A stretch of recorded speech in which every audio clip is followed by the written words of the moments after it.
ఇవాళ రాష్ట్ర ప్రభుత్వం ఆర్థిక పరిస్థితిని బట్టి చూస్తే ఇది చాలా ఈజీ. ఉద్యమకారులకు 250 గజం స్థలం ఇవ్వడం ఈజీ.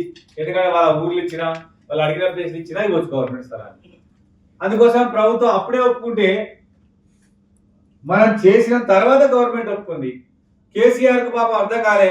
ఆయన ఏమనుకుంటే నేనే ఉద్యమకారుని, నేనే ముఖ్యమంత్రిని, ఎవరి పాలైందో తెలంగాణ అంటే నా పాలే అయింది తెలంగాణ అన్నట్టుగా మాట్లాడి ఆయన మనకు ఉద్యమకారులకు ఏమి ఇవ్వకుండా కొంతమందికి ఎమ్మెల్యే టికెట్లు ఇచ్చి ఇదే తెలంగాణ వీళ్ళే నాయకులను అనుకోడు కేసీఆర్. నాలాంటి వాళ్ళు టికెట్ ఇచ్చిండు, నాకు చైర్మన్ ఇచ్చిండు. కానీ ఈ ఉద్యమంలో పాల్గొనలు ఎంతమంది? నాకు తెలిసి 1% మంది పాల్గొనలేదు. మిగతా అంతా వాళ్ళు అరెస్ట్ అయ్యిండ్రు, జైలుకు పోయిండ్రు, ఉద్యమంలో పాల్గొన్నారు, సంగమం పెట్టిండ్రు, ఖర్చు పెట్టిండ్రు, దీక్షలు చేసిండ్రు. అట్లా తెలంగాణ ఉద్యమంలో పాల్గొనని వాళ్ళు ఎవరు? అందరూ పాల్గొన్నారు. కాబట్టి ఏమనుకుంటే లక్షలాది మంది నా పార్టీలో ఉన్నారు కాబట్టి నేను ఇయ్యలేదు కాబట్టి ఆయన ఎదుర్కోలేదు. జనాలు ఏమనుకున్నారు, అరే కేసీఆర్ని మేము ముఖ్యమంత్రి చేస్తే మాకేం చేయలేదు కేసీఆర్ అని కేసీఆర్ని ఇంటికి పంపించారు జనాలు. వద్దు ఇట్లా అంటాడు మాకు తెలంగాణని.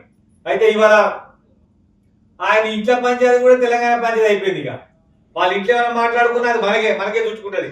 వాళ్ళని కేసీఆర్ ఎవరైనా తిట్టినా కేసీఆర్ తిడతారు, ఆయన తెలంగాణ తిట్టినట్టు అనుకుంటారు. అట్లా క్రియేట్ చేసింది కేసీఆర్. నిజానికి తెలంగాణ ఉద్యమం చేసింది ఇద్దరమే, నేను కేసీఆరే. ఆయననేమో ఏం చేసిందంటే వినండి, ఇప్పుడు సపోర్ట్ కొట్టాలి అసలు మాట చెప్పినా ముందు సపోర్ట్ కొట్టాలి.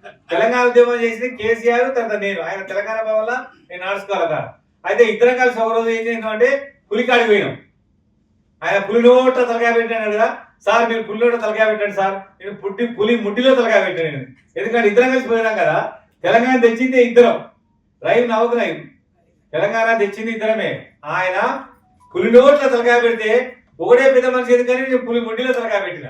సో పులి ఏం చేసింది, భయపడిపోయి ఎడు కాకుండా పోయి పులి మాకు తెలంగాణ ఇచ్చింది. కాబట్టి ప్రియమైన సోదరులారా, ఇంత పెద్ద తెలంగాణ ఉద్యమంలో నేను తెచ్చినా అని చెప్పుకుంటే అర్థం ఉంటుందా?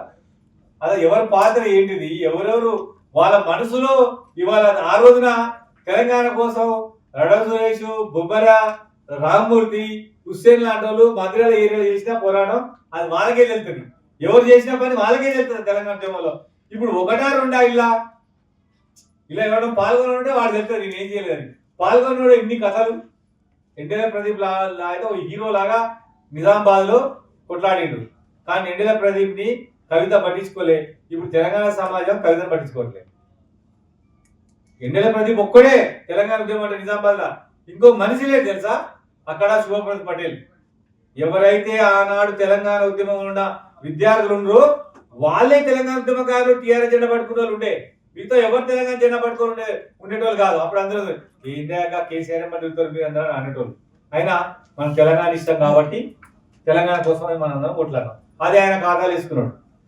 అయితే ఇక్కడ మహాత్మా గాంధీకి కేసీఆర్ ఒక పోలిక చెప్తున్నా మిత్రులారా. ఒక మార్గదర్శి ఎట్లుండాలి, అది ఇంకో పదం నాకు గుర్తురాట్లేదు.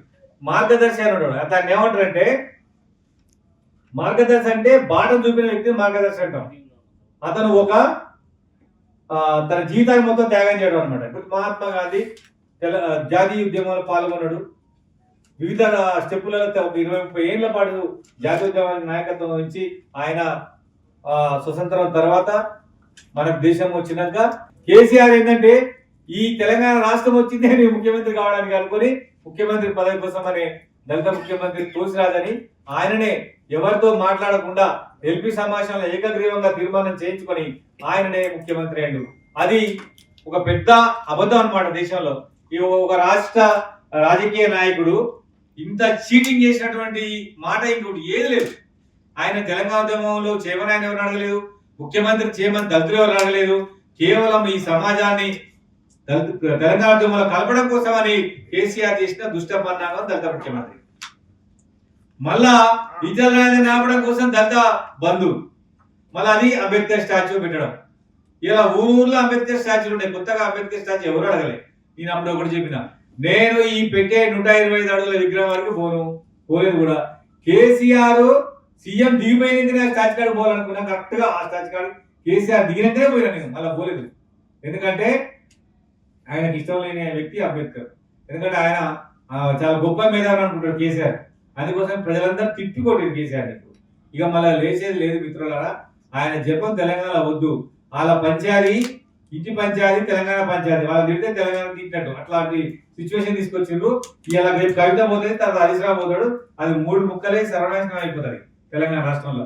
టీఆర్ఎస్ పార్టీ కావాలా కూడా అంత మోసం చేసి ఆయన ఇవాళ ఎందుకు రావట్లేదు? మళ్ళీ అసెంబ్లీలో ప్రతిపక్ష నాయకుడు వచ్చి మాట్లాడాలి కదా, మాట్లాడకుండా ఇవాళ ముఖం చాటేసిండు. 7 లక్షల కోట్ల రూపాయలు లెక్కేది మొత్తం తెలంగాణ ప్రజలంతా సొమ్మంతా తిన్నారు. అసలు ఆ మధ్యకాలంలో శ్రీలంక రాజధానిలో మొత్తం బెడిగా పడుకుని చూసినా అట్లా కేసీఆర్ ని తెలంగాణకి తరిమారు మనం.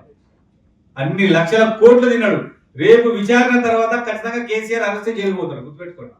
విచారణ పిలుస్తారు, కాళేశ్వరం లెక్కలు అడుగుతారు, జైలుకు పోతారు. ఆ 7 లక్షల రూపాయలు అప్పులు తీసుకొచ్చి ప్రాజెక్టులు కట్టిండు, మొత్తం డబ్బులు తిన్నారు, ప్రాజెక్టుల వ్యయాన్ని పెంచిండు.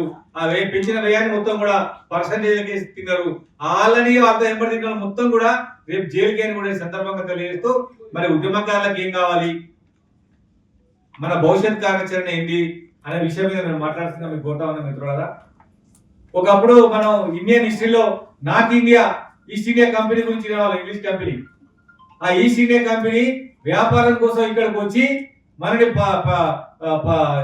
పరిపాలించిండ్రు, మనని పాలితులు చేసిండ్రు. ఇవాళ అట్లనే same to same Gujarat, Rajasthan, Haryana, Punjab ఆ రాష్ట్రాలకు సంబంధించిన మొత్తం కూడా తెలంగాణలో ఉన్నారు. ఇవాళ ముఖ్యమంత్రి గారికి మంచి కుర్చీ ఉంది నాకు తెలిసి, మొత్తం వాళ్ళే ఉన్నారు. హైదరాబాద్ ఔటర్ రింగ్ రోడ్డు పైన ఉన్నటువంటి 10 కోట్ల రూపాయల విల్లా వాళ్ళ చేతిలోనే ఉన్నది. ఒక్క తెలుగు లీడర్లా, ఒక తెలంగాణ లీడర్లా మొత్తం వాళ్ళే. మీ ఊర్లోనే లెక్కేసుకోండి, మొత్తం ఆలోచించి జమ అయిపోయింది.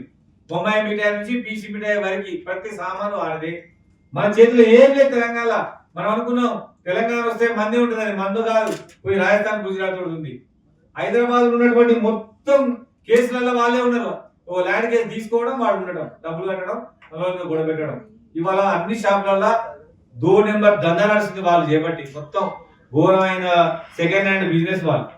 రేమండ్స్ బట్టలు చూపించి ఒకటో బ్రాండ్ చూపించి నాలుగో బ్రాండ్ చూపించి ఒకటో బ్రాండ్ పైసలు తీసుకుంటున్నాడు. వాని సామాన్ ఇవాళ తీసుకుంటే రేపు అవుటే. మనం ఏం చేద్దామో మీరు ఆలోచించండి. భవిష్యత్ కార్యాచరణ దాని మీదే ఉండాలని, దాని గురించి ఆలోచించాలని మీ అందరిని కోరుకుంటూ, మరి వచ్చినటువంటి మీ అందరికి కూడా జైలు తెలియజేస్తున్నా. ముందుగా మరి తెలంగాణ ఉద్యమంలో ఉన్నటువంటి గుడిపల్లి రవి గారు, మరి ఒకవైపున రాష్ట్ర ప్రభుత్వము మంత్రి పదవులు కూడా డిసైడ్ చేస్తుంది, మన ఉద్యమకారులకు కూడా మంత్రి పదవి ఇవ్వాలని మనం అడుగుదామని సందర్భంగా తెలియజేస్తా ఉన్నా. అది కూడా చర్చలో భాగంగా కోరుకుంటూ, మన భవిష్యత్ కార్యాచరణ గజలకాంతం గారు ఒక సబ్జెక్టు, మన ఉద్యమకారులంతా ఒక సబ్జెక్టు తీసుకొని సబ్జెక్టు మీద కోరుకుంటూ మరి సమావేశానికి వచ్చినటువంటి అప్పటి ఉద్యమ నాయకుడు గుడిపల్లి రవి గారు, ఇప్పుడు దళిత బహుజన రాజ్యాధికార సమితి సమైక్య రాష్ట్ర గవర్నర్ గారు గుడిపల్లి రవి గారిని ముందుగా మాట్లాడవలసిందిగా కోరుతాము.